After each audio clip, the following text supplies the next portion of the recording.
Bismillahirrahmanirrahim. Alhamdulillah, berbicara berkaitan dengan bulan Ramadan. Bulan Ramadan merupakan satu bulan yang kita digalakkan untuk memperbanyakkan sedekah. Sesungguhnya sedekah ini merupakan sunnah Rasulullah SAW. Nabi SAW pada bulan-bulan biasa, pada hari-hari biasa suka bersedekah. Tetapi apabila masuknya bulan Ramadan, Nabi SAW lebih banyak lagi bersedekah di dalam bulan Ramadan ini, menunjukkan bahawa sedekah dalam bulan Ramadan itu mempunyai kelebihan yang amat banyak di sisi Allah Subhanahu wa taala. Saudara-saudari, tuan-tuan dan puan-puan yang dirahmati Allah Subhanahu wa taala sekalian. Dalam Al-Quran, Allah Subhanahu wa taala telah berfirman melalui surah Al-Baqarah ayat 261 yang berbunyi, A'udzubillahi minasyaitonirrajim. Mathalul ladzina yunfikuna amwalahum fi sabilillah kamathali habbatin ambatat sab'a sanabila fi kulli sunbulatin mi'atu habbah. Wallahu yudha'ifu liman yasha' wallahu wasi'un alim. Shadaqallahul azim.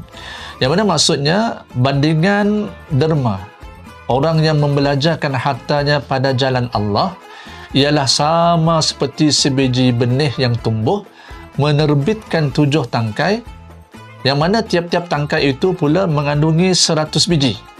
Dan ingatlah, Allah Subhanahu wa taala akan melipat gandakan pahala bagi sesiapa yang dikehendakinya, dan Allah Maha luas rahmat kurniaannya lagi meliputi ilmu pengetahuannya.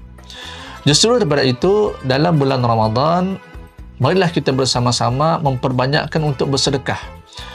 Sebab dalam sebuah hadis Nabi yang berbunyi, Man fattara sha'iman kana lahu mithlu ajrihi ghayra annahu la yanqus min ajri sha'im syai'a.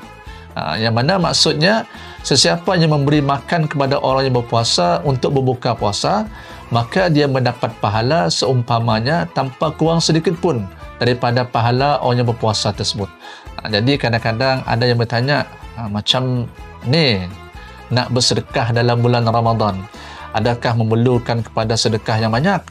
Tapi sebenarnya tuan-tuan, apa-apa sahaja boleh disedekahkan dalam bulan Ramadan, hatta sebiji kurma pun boleh disedekahkan dalam bulan Ramadan. Dan apabila kita bersedekah satu kurma dalam bulan Ramadan, maka berdasarkan kepada hadis tadi, sesiapa yang memberi makan kepada orang yang berpuasa untuk berbuka puasa, maka nya pun akan dapat pahala seumpamanya tanpa kurang sedikit pun daripada pahala orang yang berpuasa tersebut. Jadi tuan-tuan, puan-puan, saudara-saudari yang dimuliakan sekalian, amat rugilah kepada kita dalam bulan puasa, kita ada sedikit makanan, ada sedikit rezeki, tetapi kita sibuk nak mupuk-mupuk belajar untuk sedekah. Sebab apa? Kelebihan yang ada tu ada dalam bulan puasa, dan hendaklah kita berusaha untuk meraihkannya. Jadi insya-Allah